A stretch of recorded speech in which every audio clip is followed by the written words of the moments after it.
এক নম্বর, আপনার মুত্তাকিন হতে হলে গুনাহ মুক্ত থাকতে হবে। যদি আমরা গুনাহ করি তাহলে মুত্তাকিন হতে পারবো না।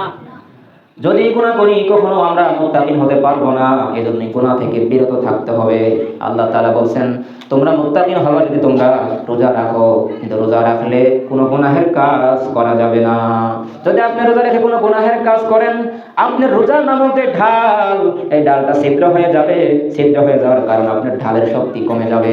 এই ঢাল আপনাকে কবর আযাব থেকে বাঁচাইতে পারবে না, সাপের কামড় থেকে বাঁচাইতে পারবে না। কারণ রোজা যদি মজবুত হয় তাহলে আপনার ঢালটা মজবুত হবে। কবরে যত বড় সাপ আসুক না কেন, ওই সাপকে আঘাত করতে দিবে না। বলেন সুবহানাল্লাহ। এই জন্যই আল্লাহ রাসূল অনেক হাদিস বলেছেন, নবী কোরআনে বলেছেন রোজার ফজিলত সম্পর্কে। আর বিজ্ঞান কি বলেছেন? বিজ্ঞান বলেছে, তারা বলতেছে যে কোনো মানুষ যদি রোজা রাখে, এই রমজান মাসে রোজা যদি রাখার পরে দেখবেন তার পেটের ভিতরে যে আপনার পোকা থাকে।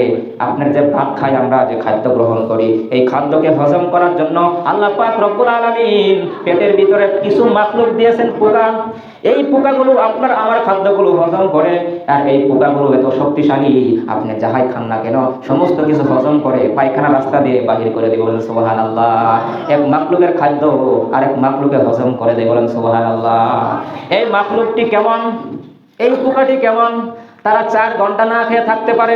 কয় ঘন্টা? 4 ঘন্টা তারা না খেয়ে থাকতে পারে। আর আমরা যখন রোজা রাখি, রোজা রাখার পর আমরা কয় ঘন্টা না খেয়ে থাকি? প্রায় 13-12 ঘন্টা, তাই না? 13 ঘন্টার মতো না খেয়ে থাকা হয়।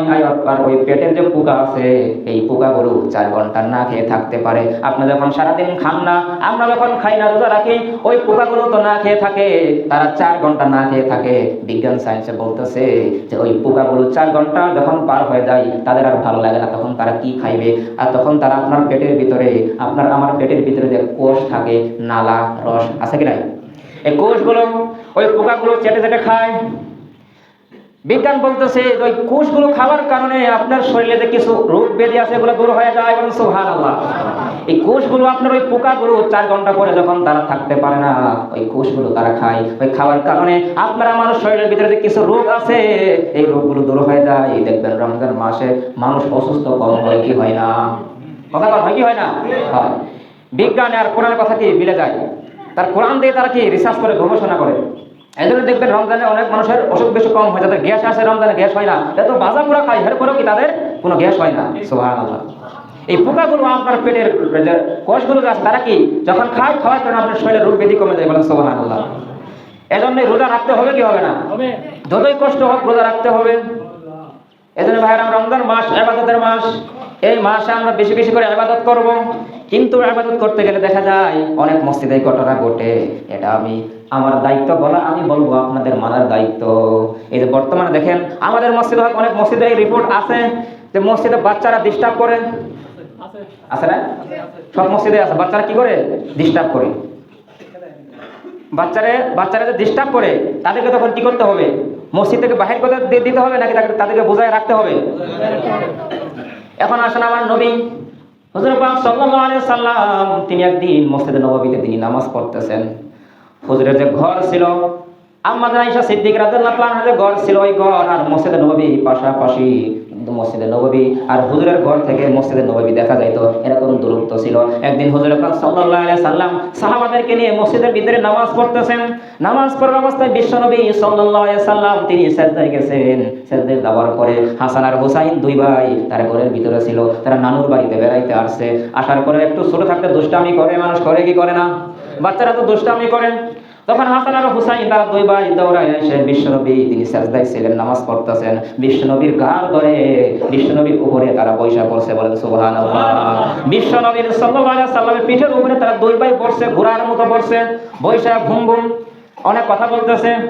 তখন নবীজি তিনি সিজদা থেকে উঠতেছেন না, কারণ যদি সিজদা থেকে উঠে তাহলে তারা পরে দুঃখ পাবে, ব্যথা পাবে, চিন্তা করতেছে। এবার এদিকে বলতেছে নবীজি মনে মনে চিন্তা করে, যদি সিজদা দেরি হয়ে যায় সাহাবায়ে কেরামরা ভাববে বিশ্বনবী মনে হয় মারা গেছে, এজন্য সিজদার ভিতরে দেরি হইতেছে।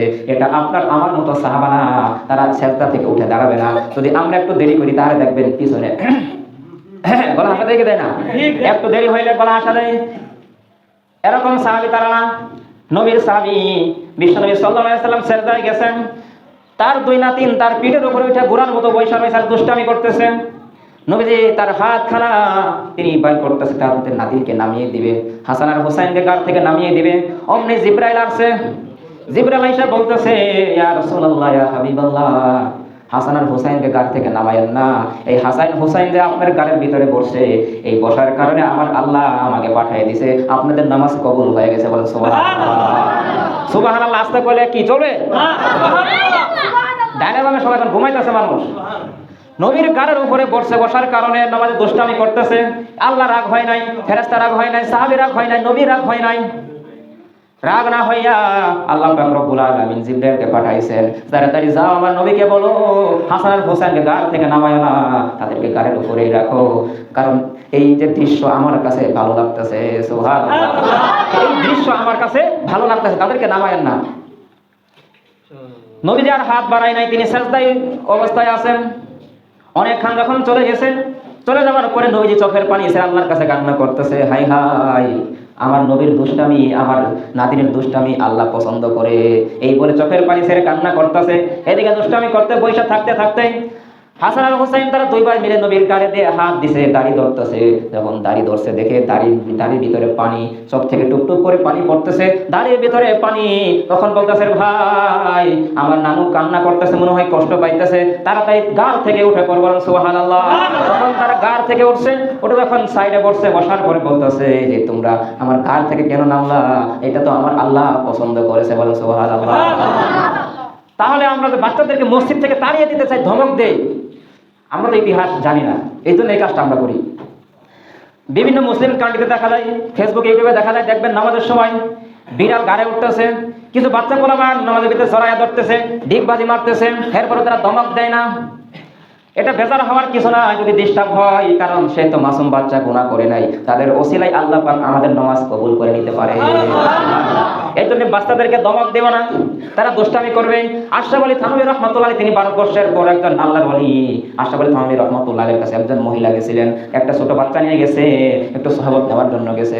যাওয়ার পরে ওই বাচ্চা আশরাফ আলী থানভীর কাছে যে যাওয়ার আগে ওর মা বলতেছে, আরে বাচ্চা তুই তো খুব দুষ্টামি করস, ওই আল্লাহর ওলির সামনে যাইতেছি, দুষ্টামি করবি না, চুপ করে বসে থাকবি। আচ্ছা ঠিক আছে, মা চুপ করে বসে থাকবো। ওই বাচ্চা যখন আশরাফ আলী থানভীর সামনে বসছে, বসার পরে বাচ্চা চুপ করে বসে রয়েছে, যখন অনেকক্ষণ বসে আছে, কোনো দুষ্টামি করে না, তখন আশরাফ আলী থানভী বলতেছে, আরে মা এটা বাচ্চা না বুড়া, ওকে বুড়ার মতো বসে রয়েছে, কোনো দুষ্টামি করতেছে না, একটু নাড়াচাড়া করতেছে না। বুড়ার স্বভাব চুপ করে বসে থাকবে, আর বাচ্চার স্বভাব দুষ্টামি করবে। যেই বাচ্চা একটু দুষ্ট বেশি, তার মাথার বেল ফ্রি থাকে।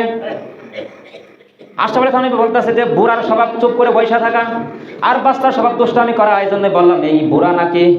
না, সেই বুড়া না, সে অনেক দুষ্ট। আমি বলছি হুজুরের সামনে যাবো, দুষ্টামি করবি না। তাহলে দেখেন কত বড় আল্লাহর ওলি, বলছে বাচ্চা কেন দুষ্টামি করে না, বাচ্চার স্বভাব তো দুষ্টামি করা, তারা তো দুষ্টামি করবে। বুড়া মানুষ দুষ্টামি করবে? মুরব্বিরা মারামারি করবে না। কে করবে?